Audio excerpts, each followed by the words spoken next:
One of my life goals for years was to record the Bible, the New World Translation of the Holy Scriptures, and maybe other versions of the Bible, because I found that all the narrators are always men. Now, I'm not saying that God is a woman, but if he was going to choose a woman to read the Bible for him, I'm thinking I have a pretty good voice, why not me? And since I got lots of time on my hands to kill, I figured I'm going to try my best at recording this one, mistakes and all, even if it takes me a year, and then maybe I'll move on to another one. My greatest passion for narrators was Alexander Scribby, who read the King James Bible. He did two variations. He did one where he just narrated the voice for himself, and then he did another one which was completely in drama. But my love for God and my relationship with him is a very intimate one. So I think that in essence that he's up there forever, and he can't come down here as a people, and he don't have wives and sons and daughters as a human like us. You know, he has to choose his seeds and stuff. I think this is a very wonderful way of being a voice for him and having a relationship with him as a woman. And so I think I'm going to read this as best as I can and see how long it takes me to get a whole thing recorded. And maybe I'll share it and people will watch it. That'll be cool. And then maybe I'll go on to another one. And maybe I'll make it a life's pursuit to read a bunch of different Bibles. I mean, I just like reading books, period. Narrating is a passion of mine. I always wanted to be a full-time writer, a novelist, and then I record books on the side. I never thought that writing screenplays would be a part of what I did outside of that, but it apparently is. So, to the future of what time I have, right? Since everybody in the house is sleeping, I figured, what the heck. So here goes. Genesis. Everybody knows this line. Genesis 1. In the beginning, God created the heavens and the earth. Now the earth proved to be formless and waste, and there was darkness upon the surface of the watery deep, and God's active force was moving to and fro over the surface of the waters. And God proceeded to say, "Let light come to be." Then there came to be light. After that God saw that the light was good, and God brought about a division between the light and the darkness. And God began calling the light day, but the darkness he called night. And there came to be evening, and there came to be morning, a first day. And God went on to say, "Let an expanse come to be in between the waters, and let a dividing occur between the waters and the waters." Then God proceeded to make the expanse, and to make a division between the waters that should be beneath the expanse, and the waters that should be above the expanse. And it came to be so. And God began to call the expanse heaven. And there came to be evening, and there came to be morning, a second day. And God went on to say, "Let the waters under the heavens be brought together into one place, and let the dry land appear." And it came to be so. And God began calling the dry land earth, but the bringing together of the waters he called seas. Further God saw that it was good. And God went on to say, "Let the earth cause grass to shoot forth, vegetation bearing seed, fruit trees yielding fruit according to their kinds, the seed of which is in it upon the earth." And it came to be so. And the earth began to put forth grass, vegetation, bearing seed according to its kind, and trees yielding fruit, the seed of which is in it according to its kind. Then God saw that it was good. And there came to be evening, and there came to be morning, a third day. And God went on to say, "Let luminaries come to be in the expanse of the heavens, to make a division between the day and the night, and they must serve as signs, and for seasons, and for days and years. And they must serve as luminaries in the expanse of the heavens, to shine upon the earth." And it came to be so. And God proceeded to make the two great luminaries, the greater luminary for dominating the day, and the lesser luminary for dominating the night. And also the stars. Thus God put them in the expanse of the heavens to shine upon the earth, and to dominate by day and by night, and to make a division between the light and the darkness. Then God saw that it was good. And there came to be evening, and there came to be day. There came to be morning, a fourth day. And God went on to say, "Let the waters swarm forth a swarm of living souls, and let flying creatures fly over the earth upon the face of the expanse of the heavens. And God proceeded to create the great sea monsters and every living soul that moves about, which the waters swarmed forth according to their kinds, and every winged flying creature according to its kind. And God got to see that it was good. With that God blessed them, saying, Be fruitful and become many, and fill the waters and the sea basins. And let the flying creatures become many in the earth. And there came to be evening, and there came to be morning, a fifth day. And God went on to say, Let the earth put forth living souls according to their kinds, domestic animal and moving animal and wild beast of the earth according to its kind. And it came to be so. And God proceeded to make the wild beast of the earth according to its kind, and the domestic animal according to its kind, and every moving animal of the ground according to its kind. And God got to see that it was good. It went on to say, Let us make man in our image, according to our likeness, the fish of the sea, and the flying creatures of the heavens, and the domestic animals, and all the earth, and every moving animal that is moving upon the earth. And God proceeded to create the man in his image. In God's image he created him. Male and female he created them. Further God blessed them, and God said to them, Be fruitful and become many, and fill the earth and subdue it, and have it in subjection the fish of the sea, and the flying creatures of the heavens, and every living creature that is moving upon the earth. And God went on to say, Here I have given to you all vegetation bearing seed, which is on the surface of the whole earth, and every tree on which there is the fruit of a tree bearing seed. To you let it serve as food, and to every wild beast of the earth, and to every flying creature of the heavens, and to everything moving upon the earth, in which there is life, as a soul I have given all green vegetation for food. And it came to be so. After that God saw everything he had made, and look, it was very good. And there came to be evening, and there came to be morning, a sixth day. Thus the heavens and the earth and all their army came to their completion. And by the seventh day God came to the completion of his work that he had made, and he proceeded to rest on the seventh day from all his work that he had made. And God proceeded to bless the seventh day and make it sacred, because on it all he has been resting from all his work that God has created for the purpose of making. This is a history of the heavens and the earth in the time of their being created, in the day that Jehovah God made earth and heaven. Now there was as yet no bush of the field found in the earth, and no vegetation of the field was as of yet sprouting, because Jehovah God had not made it rain upon the earth, and there was no man to cultivate the ground. But a mist would go up from the earth, and it watered the entire surface of the ground. And Jehovah God proceeded to form the man out of dust from the ground, and to blow into his nostrils the breath of life, and the man came to be a living soul. Further, Jehovah God planted a garden in Eden toward the east, and there he put the man whom he had formed. Thus Jehovah God made to grow out of the ground every tree desirable to one's sight and good for food, and also the tree of life, in the middle of the garden in the tree of the knowledge of good and bad. Now there was a river issuing out of Eden to water the garden, and from there it began to be parted, and it became, as it were, 4 heads. The first one's name is Pishon. It is the one encircling the entire land of Havilah, where there is gold, and the gold of that land is good. There also are the bdellium gum and the onyx stone, and the name of the second river is Gihon.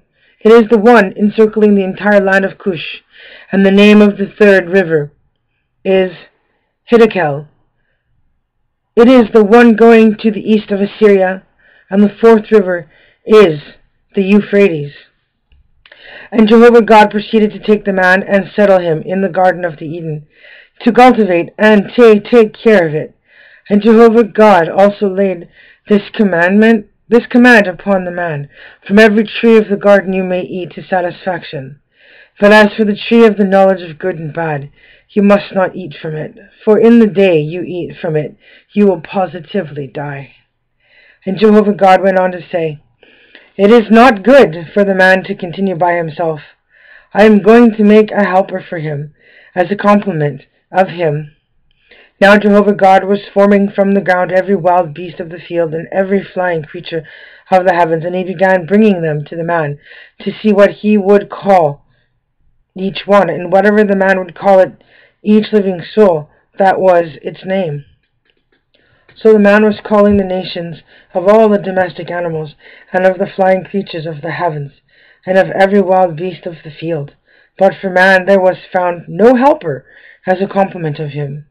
Hence Jehovah God had a deep sleep fall upon the man, and when he was sleeping he took one of his ribs, and then closed up the flesh over its place. And Jehovah God proceeded to build the rib that he had taken from the man into a woman, and to bring her to the man. Then the man said, this is at last bone of my bones, and flesh of my flesh. This one will be called woman, because from man this one was taken. That is why a man will leave his father and his mother, and he must stick to his wife, and they must become one flesh. And both of them continued to be naked, the man and his wife, and yet they did not become ashamed. Now the serpent proved to be the most cautious of all the wild beasts of the field that Jehovah God had made. So began to say to the woman, is it really so that God said you must not eat from every tree of the garden? At this the woman said to the serpent, of the fruit of the trees of the garden we may eat, but as for eating of the fruit of the tree that is in the middle of the garden, God has said you must not eat from it. No, you must not touch it, that you do not die. At this the serpent said to the woman, you positively will not die. For God knows that in the very day of your eating from it, your eyes are bound to be opened, and you are bound to be like God, knowing good and bad. Consequently, the woman saw that the tree was good for food, and that it was something to be longed for to the eyes. Yes, the tree was desirable to look upon.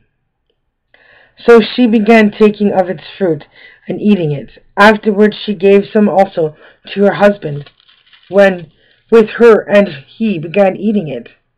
Then the eyes of both of them became opened, and they began to realize that they were naked. Hence they sewed fig leaves together and made loin coverings for themselves. Later they heard the voice of Jehovah God walking in the garden about the breezy part of the day, and the man and his wife went into hiding from the face of Jehovah God in between the trees of the garden. And Jehovah God kept calling to the man and saying to him, where are you? Finally he said, your voice I heard in the garden, but I was afraid because I was naked, and so I hid myself. At that he said, who told you that you were naked? From the tree from which I commanded you not to eat, have you eaten? And the man went on to say, the woman whom you gave to be with me, she gave me fruit from the tree, and so I ate. With that Jehovah God said to the woman, what is this you have done? To this the woman replied, the serpent. It deceived me, and so I ate. And Jehovah God proceeded to say to the serpent, because you have done this thing, you are the cursed one out of all the domestic animals, and out of all the wild beasts of the field. Upon your belly you will go, and dust is what you will eat all the days of your life. And I shall put enmity between you and the woman, and between your seed and her seed. He will bruise you in the head, and you will bruise him in the heel. To the woman he said, I shall greatly increase the pain of your pregnancy. In birth pangs you will bring forth children, and your craving will be for your husband, and he will dominate you. And to Adam he said, because you listened to your wife's voice and took to eating from the tree concerning which I give you this command, you must not eat from it. Cursed is the ground on your account. In pain you will eat its produce all the days of your life, and thorns and thistles it will grow for you, and you must eat the vegetation of the field. In the sweat of your face you will eat bread until you return to the ground, for out of it you were taken. For dust you are, and to dust you will return. After this, Adam called his wife's name Eve, because she had to become the mother of everyone living. And Jehovah God proceeded to make long garments of skin for Adam and for his wife to clothe them. And Jehovah God went on to say, here the man has become like one of us in knowing good and bad. And now, in order that he may not put his hand out and actually take fruit also from the tree of life and eat and live to time indefinite. With that, Jehovah God put him out of the Garden of Eden to cultivate the ground from which he had been taken. And so he drove the man out and posted at the east of the Garden of Eden the cherubs and the flaming blade of a sword that was turning itself continually to guard the way to the tree of life. Now Adam had intercourse with Eve, his wife, and she became pregnant. In time she gave birth to Cain and said, I have produced a man with the aid of Jehovah. Later she again gave birth to his brother Abel, and Abel came to be a herder of sheep. But Cain became a cultivator of the ground. And it came about at the expiration of some time that Cain proceeded to bring some fruits of the ground as an offering to Jehovah. But as for Abel, he too brought some firstlings of his flock, even their fatty pieces. Now while Jehovah was looking with favor upon Abel and his offering, he did not look with any favor upon Cain and upon his offering. And Cain grew hot with great anger, and his countenance began to fall. At this Jehovah said to Cain, why are you hot with anger, and why has your countenance fallen? If you turn to doing good, will there not be an exaltation? But if you do not turn to doing good, there is sin crouching at the entrance. And for you is its craving. And will you, for your part, get the mastery over it? After that, Cain said to Abel, his brother, let us go over into the field. So it came about that while they were in the field, Cain proceeded to assault Abel, his brother, and kill him. Later on, Jehovah said to Cain, where is Abel, your brother? And he said, I do not know. And am I my brother's guardian? At this he said, what have you done? Listen, your brother's blood is crying out to me from the ground. And now you are cursed in banishment from the ground, which has opened its mouth to receive your brother's blood at your hand. And when you cultivate the ground, it will not give you back its power. And wanderer and a fugitive you will become in the earth. At this Cain said to Jehovah, my punishment for error is too great to carry. Here you are actually driving me this day from off the surface of the ground, and from your face I shall be concealed, and I must become a wanderer and fugitive in the earth, and it is certain that anyone finding me will kill me. At this Jehovah said to him, for that reason anyone killing Cain must suffer vengeance 7 times. And so Jehovah set up a sign for Cain, in order that no one finding him should strike him. With that Cain went away from the face of Jehovah, and took up residence in the land of fugitiveness to the east of Eden.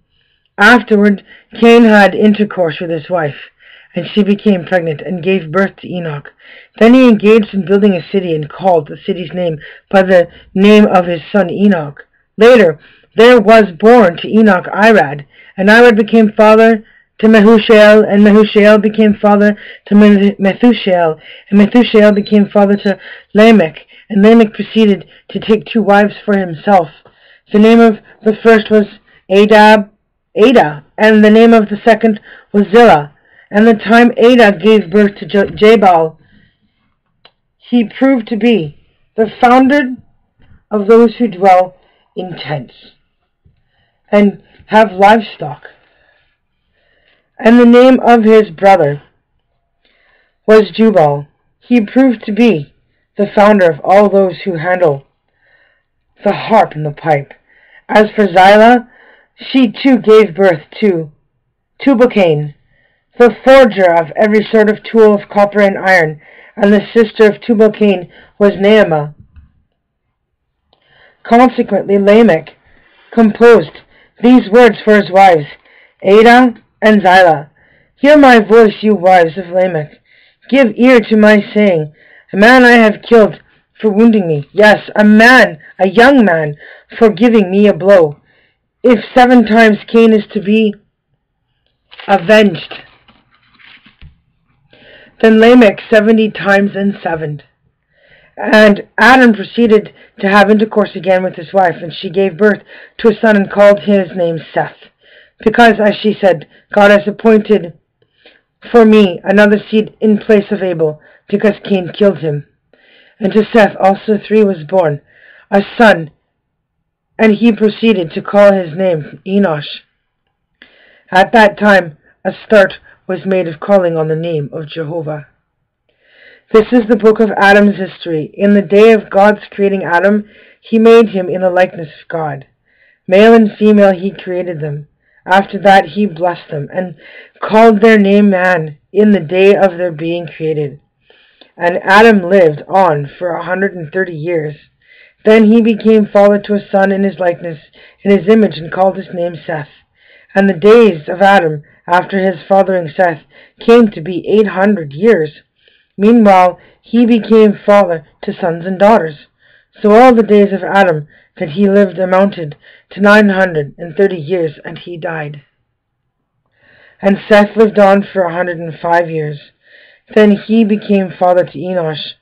And after his fathering Enosh, Seth continued to live 807 years. Meanwhile he became father to sons and daughters. So all the days of Seth amounted to 912 years, and he died. And Enosh lived on for 90 years. Then he became father to Canaan. And after his fathering Canaan, Enosh continued to live 815 years. Meanwhile he became father to sons and daughters. So all the days of Enosh amounted to 905 years, and he died. And Canaan lived on for 70 years. Then he became father to Mahalalel. And after his fathering Mahalalel, Canaan continued to live 840 years. Meanwhile he became father to sons and daughters. So all the days of Canaan amounted to 910 years, and he died.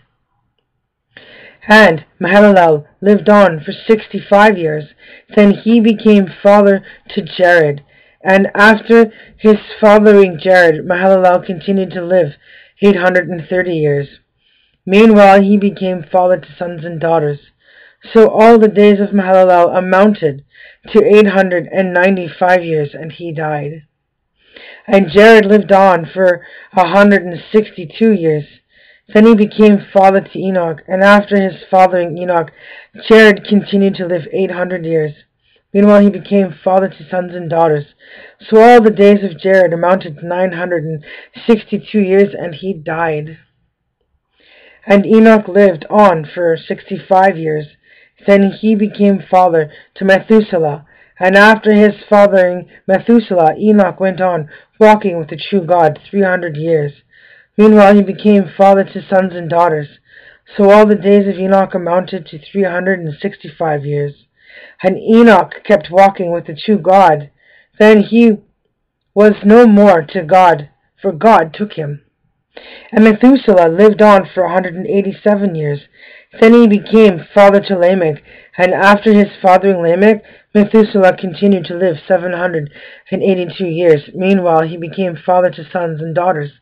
So all the days of Methuselah amounted to 969 years, and he died. And Lamech lived on for 182 years. Then he became father to a son, and he proceeded to call his name Noah, saying, "This one will bring us comfort from our work and from the pain of our hands resulting from the ground which Jehovah has cursed." And after his fathering Noah, Lamech continued to live 595 years. Meanwhile, he became father to sons and daughters. So all the days of Lamech amounted to 777 years, and he died. And Noah got to be 500 years old. After that, Noah became father to Shem, Ham, and Japheth. Now it came about that when men started to grow in numbers on the surface of the ground, and daughters were born to them, then the sons of the true God began to notice the daughters of men, that they were good-looking, and they went taking wives for themselves, namely all whom they chose. After that Jehovah said, "My spirit shall not act toward man indefinitely, in that he is also flesh. Accordingly his days shall amount to 120 years.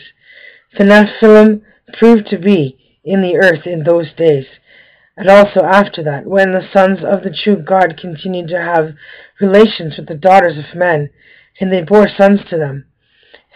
They were the mighty ones who were of old, the men of fame. Consequently, Jehovah saw that the badness of man was abundant in the earth, and every inclination of the thoughts of his heart was only bad all the time. And Jehovah felt regrets that he had made men in the earth, and he felt hurt at his heart.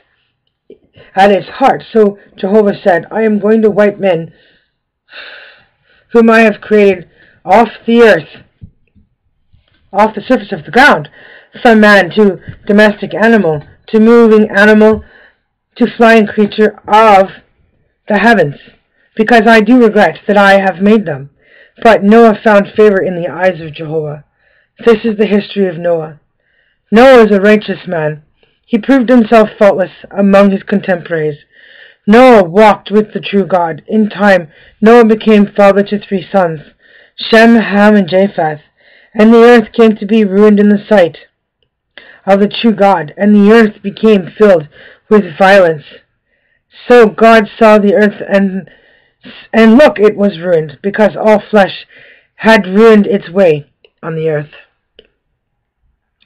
After that God said to Noah, "The end of all flesh has come before me, because the earth is full of violence as a result of them, and here I am bringing them to ruin together with the earth. Make for yourself an ark out of wood, out of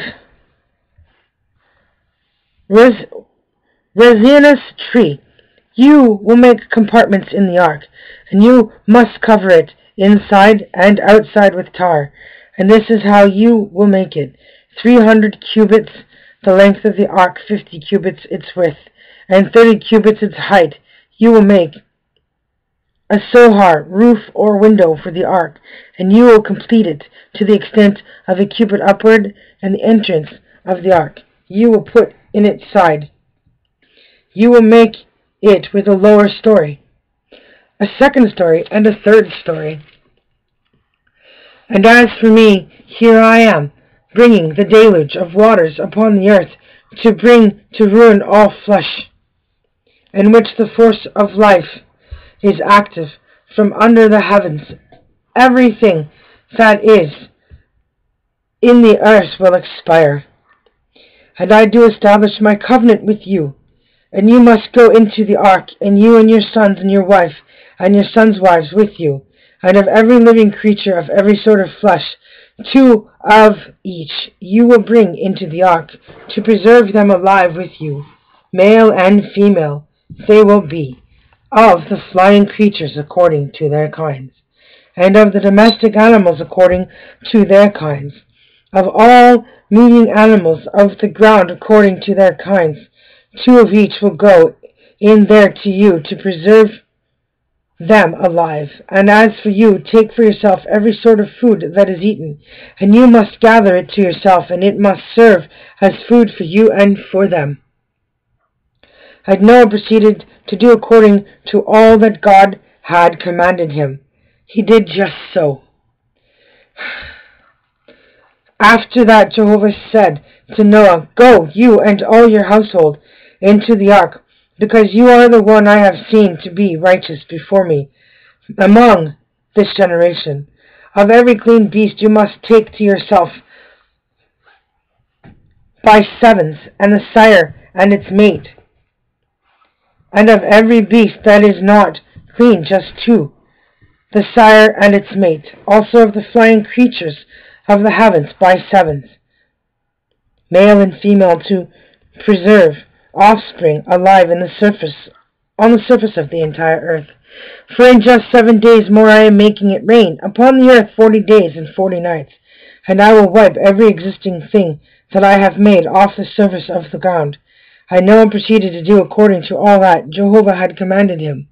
And Noah was 600 years old when the deluge of the waters occurred on the earth. So Noah went in, and his sons and his wife and his sons' wives with him, into the ark ahead of the waters of the deluge, of every clean beast and of every beast that is not clean, and of the flying creatures and everything that moves on the ground. They went in by twos to Noah inside the ark, male and female, just as God had commanded Noah. And 7 days later it turned out that the waters of the deluge came upon the earth. In the 600th year of Noah's life, in the 2nd month, on the 17th day of the month, on this day, all the springs of the vast watery deep were broken open, and the floodgates of the heavens were opened, and the downpour upon the earth went on for 40 days and 40 nights. On this very day Noah went in, and Shem and Ham and Japheth, Noah's sons, and the wife of Noah, and the 3 wives of his sons with him, into the ark, they and every wild beast according to its kind, and every domestic animal according to its kind, and every moving animal that moves on the earth according to its kind, and every flying creature according to its kind, every bird, every winged creature. And they kept going to Noah inside the ark, 2 by 2 of every sort of flesh, in which the force of life was active. And those going in, male and female, of every sort of flesh, went in just as God had commanded him. After that, Jehovah shut the door behind him, and the deluge went on for 40 days upon the earth. And the waters kept increasing, and began carrying the ark, and it was floating high above the earth. And the waters became overwhelming, and kept increasing greatly upon the earth.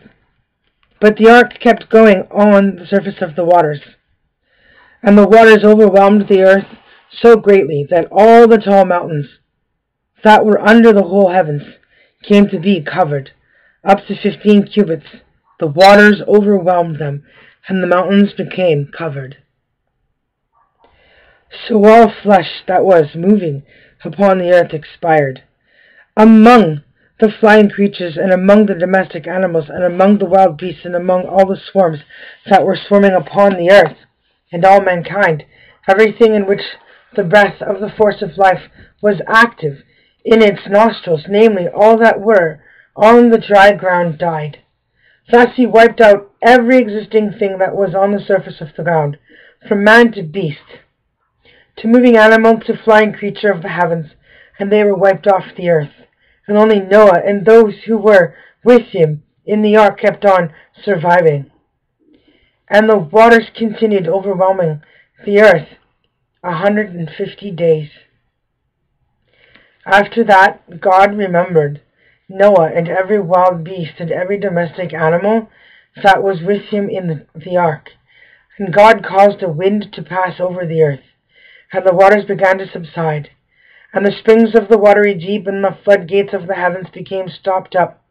And so the downpour from the heavens was restrained, and the waters began receding from off the earth, progressively receding. And at the end of 150 days the waters were lacking. And in the 7th month, on the 17th day of the month, the ark became to rest on the mountains of Ararat. And the waters kept on progressively lessening until the 10th month. And the 10th month, on the first of the month, the tops of the mountains appeared. So it occurred that at the end of the 40 days, Noah proceeded to open the window of the ark that he had made. After that he sent out a raven, and it continued flying outdoors, going and returning until the waters dried off the earth. Later he sent out from him a dove to see whether the waters had abated from the surface of the ground. And the dove did not find any resting place for the sole of its foot, and so it returned to him into the ark, because the waters were yet upon the surface of the whole earth. At that he put his hand out and took it, and brought it to himself inside the ark. And he went on waiting still another 7 days, and once again he sent out the dove from the ark. Later on the dove came to him about that time of evening, and look! There was an olive leaf, freshly plucked in its bill. And so Noah got to know that the waters had abated from the earth. And he went on waiting still another 7 days. Then he sent out the dove, but it did not come back again to him any more. Now in the 601st year, in the 1st month, on the 1st day of the month, it came about that the waters had drained from off the earth, and Noah proceeded to remove the covering of the ark, and to look, and here the surface of the ground had drained dry. And in the 2nd month, on the 27th day of the month, the earth had dried off. God now spoke to Noah, saying, Go out of the ark, you and your wife, and your sons' wives with you, every living creature that is with you, of every sort of flesh, among the flying creatures, and among the beasts, and among all the moving animals that move upon the earth. Bring out with you, as they must swarm in the earth, and be fruitful, and become many upon the earth. At that Noah went out, and also his sons and his wife, and his sons' wives with him. Every living creature, every moving animal, and every flying creature, everything that moves on the earth, according to their families, they went out of the ark. And Noah began to build an altar to Jehovah, and to take some of all the clean beasts, and of all the clean flying creatures, and to offer burnt offerings upon the altar. And Jehovah began to smell a restful odor. And so Jehovah said to his heart, Never again shall I call down evil upon the ground on man's account, because the inclination of the heart of man is bad from his youth up. And never again shall I deal every living thing a blow, just as I have done. For all the days the earth continues seed sowing, and harvest, and cold and heat, and summer and winter, and day and night will never cease. And God went on to bless Noah and his sons, and to say to them, Be fruitful, and become many, and fill the earth. And a fear of you, and a terror of you, will continue upon every living creature of the earth, and upon every flying creature of the heavens, upon everything that goes moving on the ground, and upon all the fishes of the sea. Into your hand they are now given. Every moving animal that is alive may serve as food for you, as in the case of green vegetation. I do give it all to you. Only flesh with its soul, its blood you must not eat. And besides that, your blood of your soul shall I ask back. From the hand of every living creature shall I ask it back, and from the hand of man, from the hand of each one who is his brother, shall I ask back the soul of man. Any one shedding man's blood, by man will his own blood be shed. For in God's image he made man. And as for you, men, be fruitful and become many. Make the earth swarm with you, and become many in it. And God went on to say to Noah and to his sons with him, And as for me, Here I am establishing my covenant with you men, and with your offspring after you, and with every living soul that is with you, among fowls, among beasts, and among all living creatures of the earth with you, from all those going out of the ark to every living creature of the earth. Yes, I do establish my covenant with you. No more will all flesh be cut off by waters of a deluge, and no more will there occur a deluge to bring the earth to ruin. And God added, This is the sign of the covenant that I am giving between me and you, and every living soul that is with you, for the generations to time indefinite. My rainbow I do give in the cloud, and it must serve as a sign of the covenant between me and the earth. And it shall occur that when I bring a cloud over the earth, then the rainbow will certainly appear in the cloud, and I shall certainly remember my covenant, which is between me and you and every living soul among all flesh. And no more will the waters become a deluge to bring all flesh to ruin, and the rainbow must occur in the cloud, and I shall certainly see it to remember the covenant to time indefinite between God and every living soul among all flesh that is upon the earth. And God repeated to Noah, This is the sign of the covenant that I do establish between me and all flesh that is upon the earth. And Noah's sons, who came out of the ark, were Shem and Ham and Japheth. Later Ham was the father of Canaan.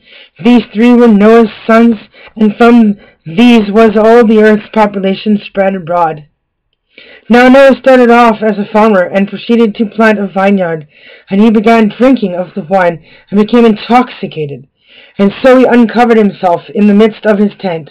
Later Ham, the father of Canaan, saw his father's nakedness and went telling it to his two brothers outside. At that Shem and Japheth took a mantle and put it upon both their shoulders and walked in backwards, that thus they covered their father's nakedness, while their faces were turned away, and they did not see their father's nakedness. Finally Noah awoke from his wine and got to know what his youngest son had done to him. At this he said, Cursed be Canaan, let him become the lowest slave to his brothers. And he added, Blessed be Jehovah Shem's God, and let Canaan become slave to him. Let God grant ample space to Japheth, and let him reside in the tents of Shem. Let Canaan become a slave to him also. And Noah continued to live 350 years after the deluge. So all the days of Noah amounted to 950 years.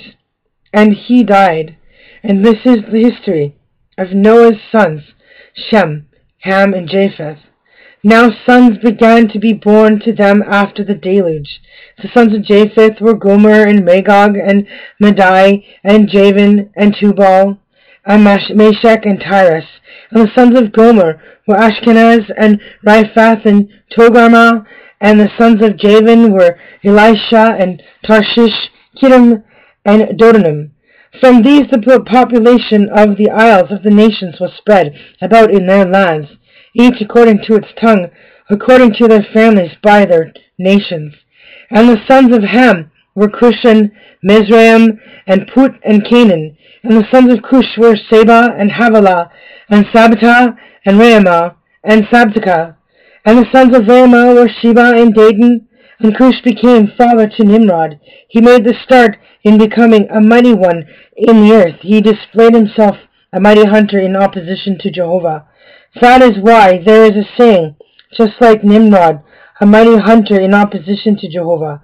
And the beginning of his kingdom came to be Babel and Erech and Akkad and Calneh in the land of Shinar. Out of that land he went forth into Assyria and set himself to building Nineveh and Rehoboth and Calah, and Rezin between Nineveh and Calah. This is the great city. And Mizraim became father to Ludnim and Anamim and Leabim and Naphtuim and Patharusim and Cassalim, from among whom the Philistines went forth, and Caphotorim.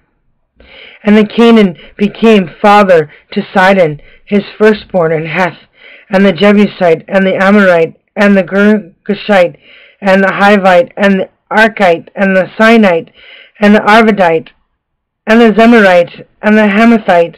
And afterward the families of the Canaanite were scattered, So the boundary of the Canaanite came to be from Sidon as far as Gerar, near Gaza, as far as Sodom and Gomorrah, and Admah and Zeboim, and Lasha. These were the sons of Ham according to their families, according to their tongues, in their lands by their nations.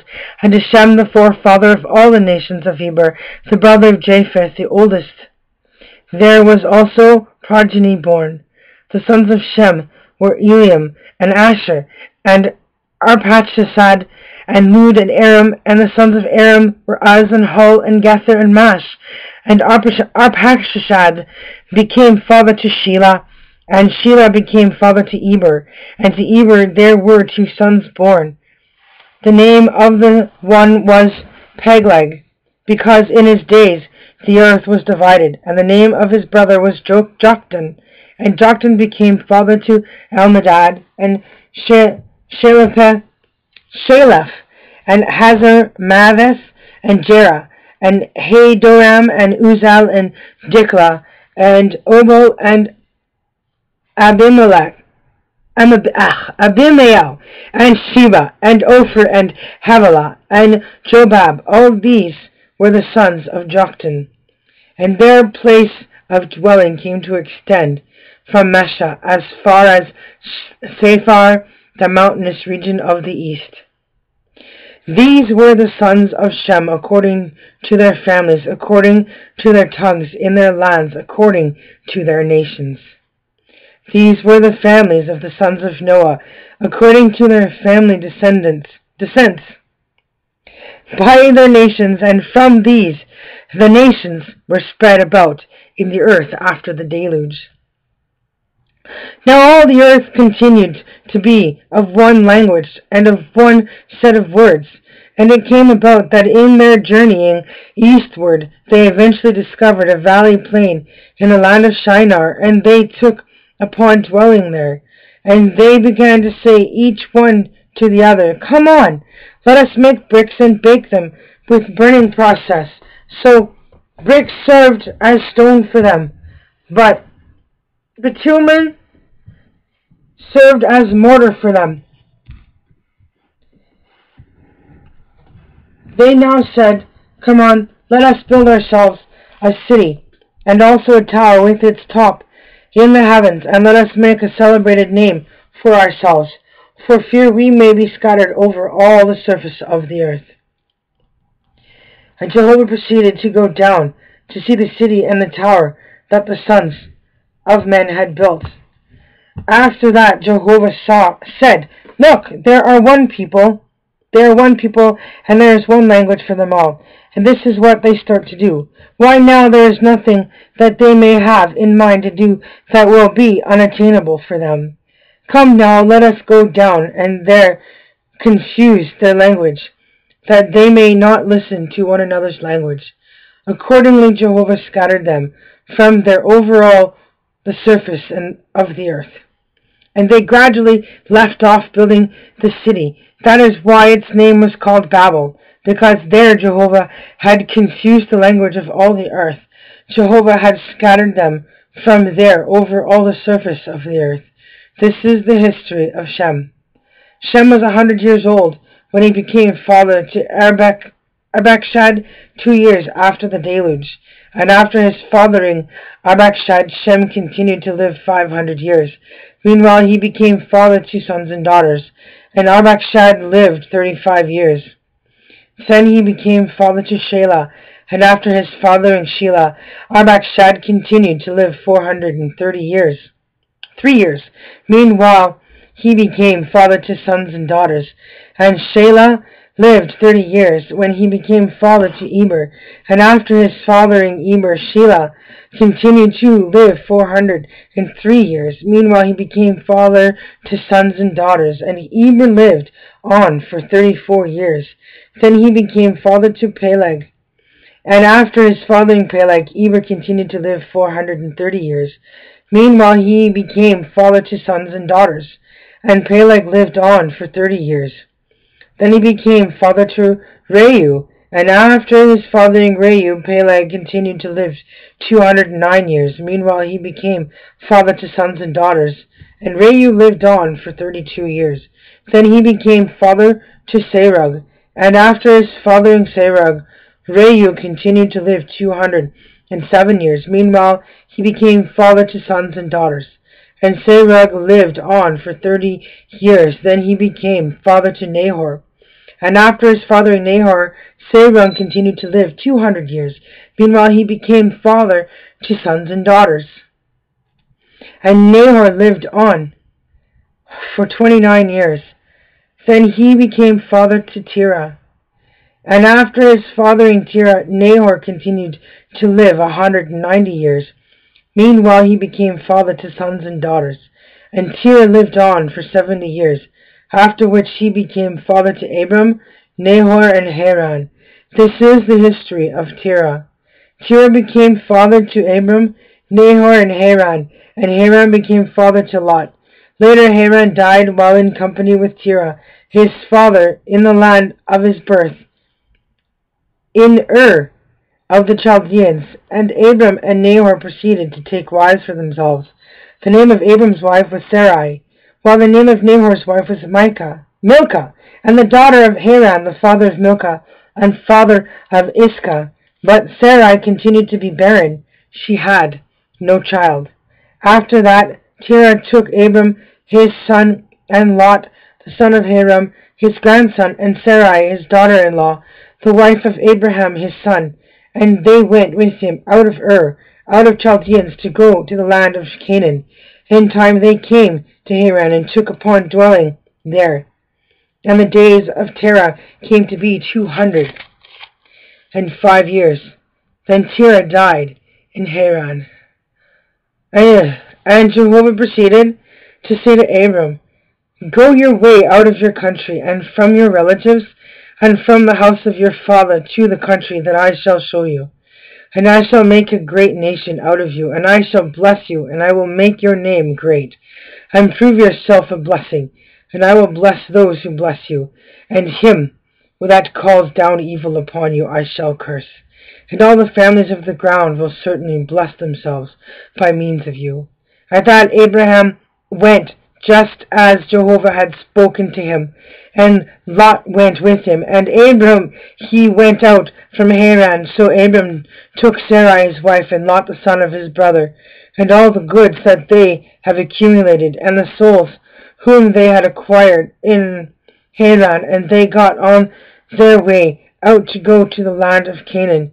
Finally they came to the land of Canaan, and Abram went on through the land as far as the site of Shechem, near the big trees of Moreh. And at that time the Canaanite was in the land. Jehovah now appeared to Abram and said, To your seed I am going to give this land. After that he built an altar there to Jehovah, who had appeared to him. Later he moved from there to the mountainous region to the east of Bethel, and pitched his tent with Bethel on the west, and Ai on the east. Then he built an altar there to Jehovah, and began to call on the name of Jehovah. Afterward Abram broke camp, going from encampment to encampment toward the Negeb. Now a famine arose to the land, and Abram made his way down toward Egypt to reside there as an alien, because the famine was severe in the land. And it came about that as soon as he got near to entering Egypt, then he said to Sarai his wife, Please, now I well know you are a woman beautiful in appearance. So it is bound to happen that the Egyptians will see you and will say, This is his wife, and they will certainly kill me. But you they will preserve alive. Please say you are my sister, in order that it may go well with me on your account, and my soul will be certain to live due to you.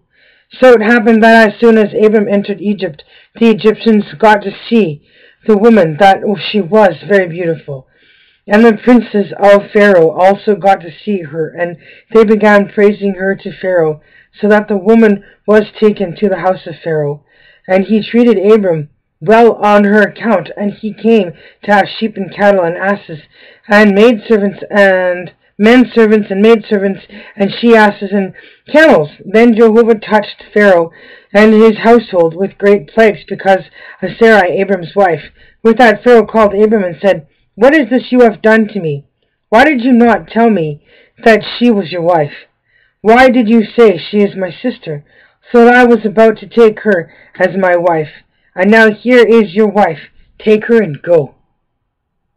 And Pharaoh issued commands to men concerning him, and they went, escorting him and his wife and all that he had. Following that, Abram went up out of Egypt, he and his wife and all that he had, and Lot with him to the Negeb. And Abram was heavily stocked with herds and silver and gold, and he made his way from encampment to encampment out of the Negeb and to Bethel, to the place where his tent had been at first between Bethel and Ai, to the place of the altar that he had made there originally. And Abram proceeded to call there on the name of Jehovah. Now Lot, who was going along with Abram, also owned sheep and cattle and tents, so the land did not allow for them to dwell all together, because their goods had become many, and they were not able to dwell all together. And a quarrel arose between the herders of Abram's livestock and the herders of Lot's livestock. And at that time the Canaanite and the Perizzite were dwelling in the land. Hence Abram said to Lot, "Please do not let any quarreling continue between me and you, and between my herdsmen and your herdsmen, for we men are brothers. Is not the whole land available to you? Please separate from me. If you go to the left, then I will go to the right. But if you go to the right, then I will go to the left." So Lot raised his eyes and saw the whole district of Jordan, that all of it was a well-westered region before Jehovah brought Sodom and Gomorrah to ruin, like the garden of Jehovah, like the land of Egypt, as far as Zoar. Then Lot chose for himself the whole district of Jordan, and Lot moved his camp to the east, so they separated the one from the other. Abram dwelt in the land of Canaan, but Lot dwelt among the cities of the district. Finally he pitched tent near Sodom, and the men of Sodom were bad and were gross sinners against Jehovah. And Jehovah said to Abram, after Lot had separated from him, "Raise your eyes, please, and look from the place where you are, northward, and southward, and eastward, and westward, and because all the land of which you are looking to you and your seed, I am going to give it until time indefinite. And I will constitute your seed like the dust particles to the earth, so that if a man could be able to count the dust particles of the earth, then your seed could be numbered. Get up, go about in the land through its length and through its breadth, because to you I am going to give it." So Abram continued to live in tents. Later on he came and dwelt among the big trees of Mamre, which are in Hebron, and there he proceeded to build an altar to Jehovah. I got as far as chapter 14, the first hour. I'll be back to record another hour. Thank you for listening. Come back for more.